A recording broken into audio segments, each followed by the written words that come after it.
So I'm Jo, I'm the design director at Snap! So as a design director, I'm in charge of making the games fun. So it's about how they're played, how they feel, a little bit of like the kind of creative direction overall, but there's a lot of crossover with art there as well, particularly on Awkward 2. So very, very visual.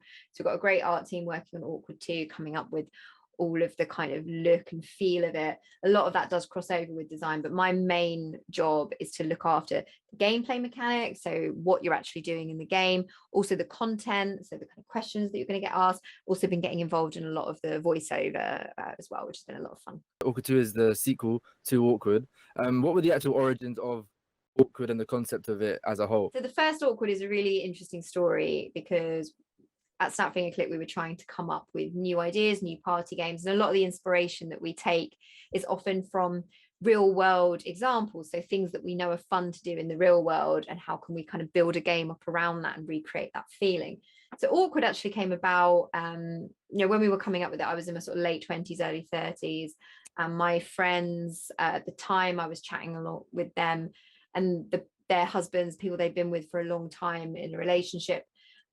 We were talking about the difference between beginnings of relationships and then once you've been with someone for a long time, and how it's really exciting in those early days of a relationship where you're finding out new things about each other all the time, little surprising facts. And once you've been together for a while, you feel like you know everything about each other and you sort of miss finding out that those new little things. So at that point we were thinking, can we gamify this somehow? Can we create that feeling of that excitement of finding out a new fact about someone that you love, and kind of build this game around it?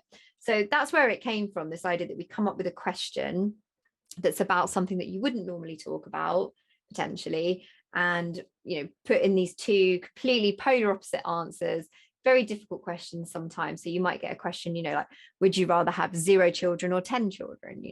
And it's like, it gets you talking because people feel like they have to justify why they've chosen it, and in the process of doing that they tend to reveal new things about themselves. How did you approach like making this game fresh and new from the first Awkward, which obviously was a great success? How did you approach Awkward 2 knowing that it was a sequel? So with Awkward 2, I think mainly we just wanted to do something a lot bigger. The first Awkward game, it was very simple and it was very small scale. We were a small company at that point, so we couldn't really do, we were limited in terms of how much we could do in a single game. Because the first Awkward was very successful, there was something about it that really resonated with people, and we could spot that. So we thought, well, there's a lot of potential here. So let's build on this. Let's make a sequel. So Awkward 2 really came out of wanting to fulfill all the things that we weren't really able to do on that first one, take things a bit further, add more variety, make it a bigger, bolder production. We've got 3D visuals in it. We've got a voiced host character who actually comments on what you're doing. And we've got just loads and loads more questions as well. Questions that are also, I would say, a lot more awkward. I didn't know that was possible. So obviously you've explained there was a bigger project taken on here with the 3D design, etc., all the things you just mentioned. How long then, compared to maybe Awkward initially, how long was, like, from idea to conception, how long has that process been to actually make this game, for people that maybe don't have a better understanding about the game development process? So yeah, the first Awkward, I'd say probably we spent about 6 months building that in total. It's hard to calculate because sometimes it's a bit stop-starty, and that's how it's been with Awkward 2 actually. We first decided that we wanted to do a sequel to Awkward, I'd say around about the beginning of 2020. We were working on Family Feud at the time, and we were thinking about what we should do next after that, and looking at what we've done in the past and looking at our sales figures, and we could see the sales figures were really strong for Awkward, so we could see there's an appetite there. So that sort of led us to, right, let's do a sequel to Awkward 2 then. But we've sort of been working on it since then, but we've had to pause and do other things in between, just as the nature of game development. As an independent company, we're constantly flitting between doing our own stuff, but also doing stuff working with a bigger publisher. How do you feel as we're getting closer to the release of the game? Is it nerves? Is it excitement? Oh, definitely both nerves and excitement in the run up to the release of Awkward 2. It's really exciting because you're getting something out there, which isn't always easy to do in game development. I know lots of people who've been working on the same game for years, or the game they were working on got cancelled. That's really common in game dev. So to even ship a game sometimes is a miracle, in game dev. but it's also nerve-wracking too. I mean, you're releasing, it's like letting your child out into the world for the first time, seeing if it's gonna, how it's gonna do. So yeah, there's some nerves there too, because if people don't like it, then that can be really disappointing. But on the whole, I'd say I'm more excited, because I think for us as a company, this is the sort of biggest thing we've done on our own that we haven't done with a partner.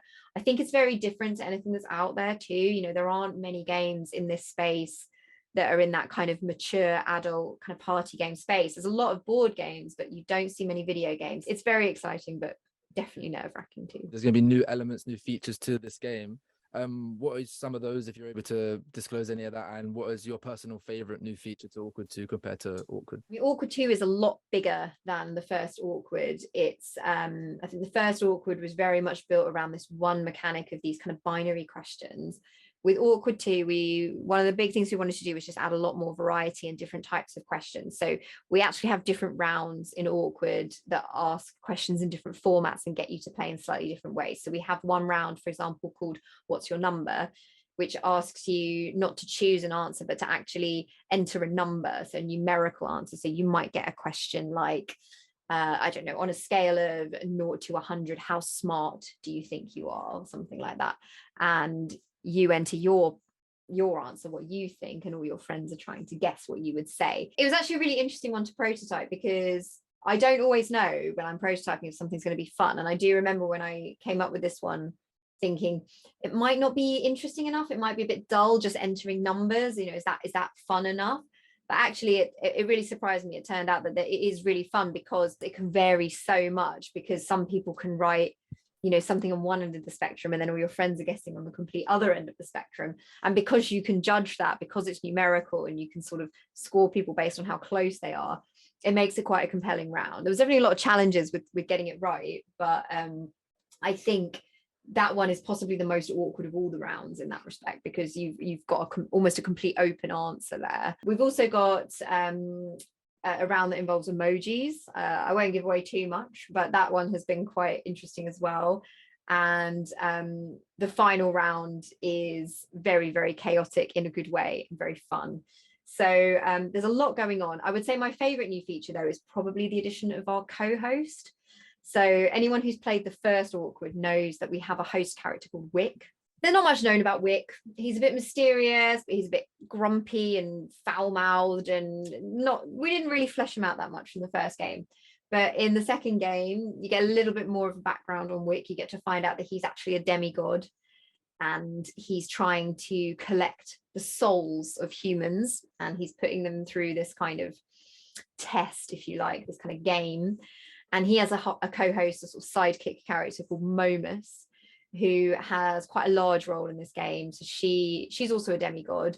She is kind of your guide through the game, and she is very, very cutting, and she will make lots of remarks to you and really roast you. For anyone who's played It's Quiz Time, we had a character called Sally that was the host there, and she would roast you a bit.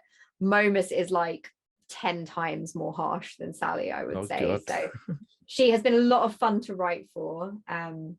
We've really enjoyed writing for her character, but yeah, she will not hold back, and she will definitely she'll definitely tell you what she's thinking. I can imagine that would make a good moments for Twitch. That leads to my next question. With all SFC games, there's Twitch integration. What does that look like for Awkward 2? Yeah, we've worked really hard to get some good Twitch integration to Awkward 2. With every game we do, we kind of try and build and expand on what we've done on the previous game. Awkward 2 is no exception. So we've got a few things that we're doing. One is that we are letting you play Awkward 2 with phones.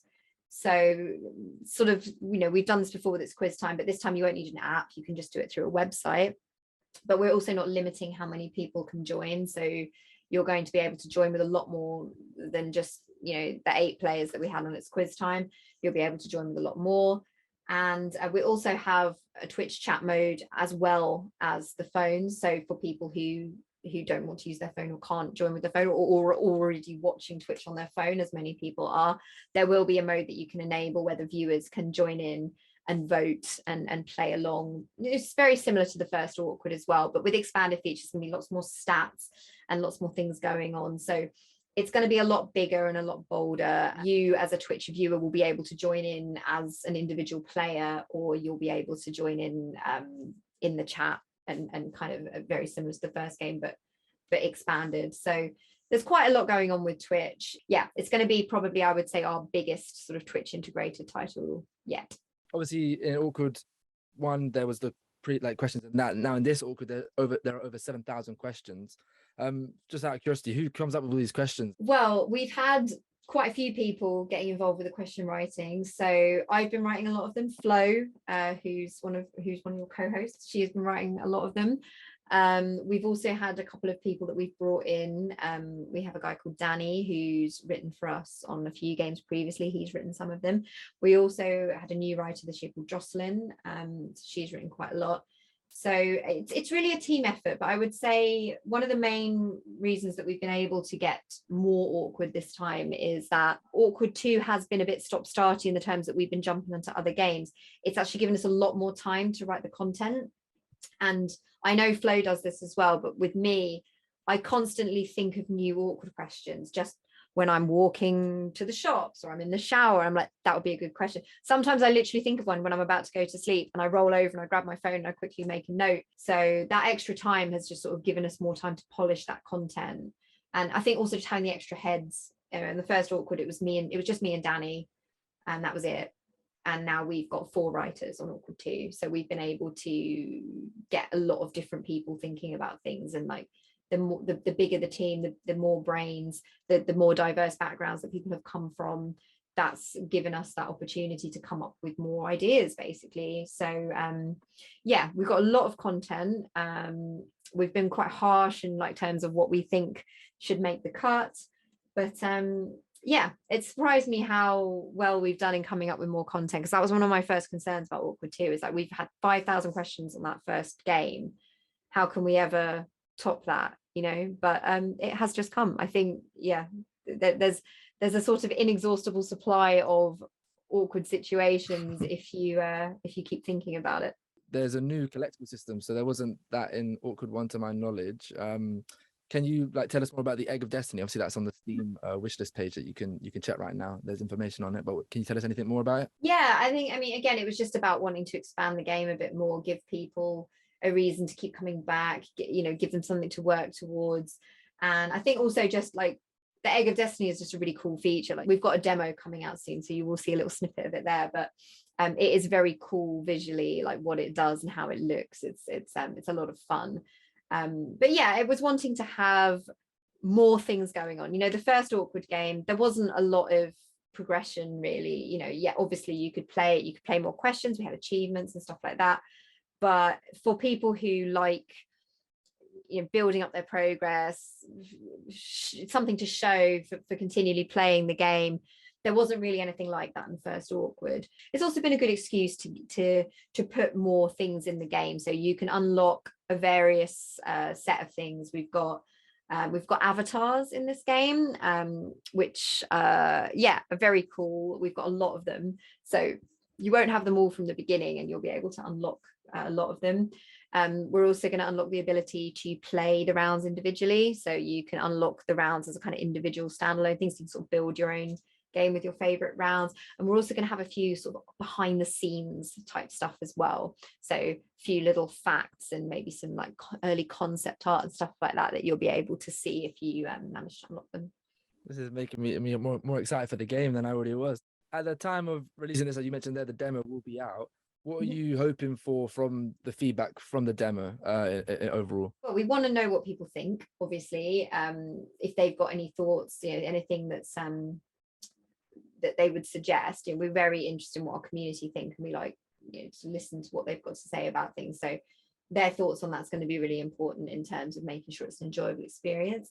I think we're also hoping just to get people a bit hyped up about it, that this is a big thing for us. There's a new, we've got new voiceover character, we've got these big 3D visuals, nothing like what we've done on the previous Awkward. So hopefully people will be excited about it and people will play it and tell people about it. I think the best thing that we can hope for is that we just get loads of wish lists and people are really excited about it.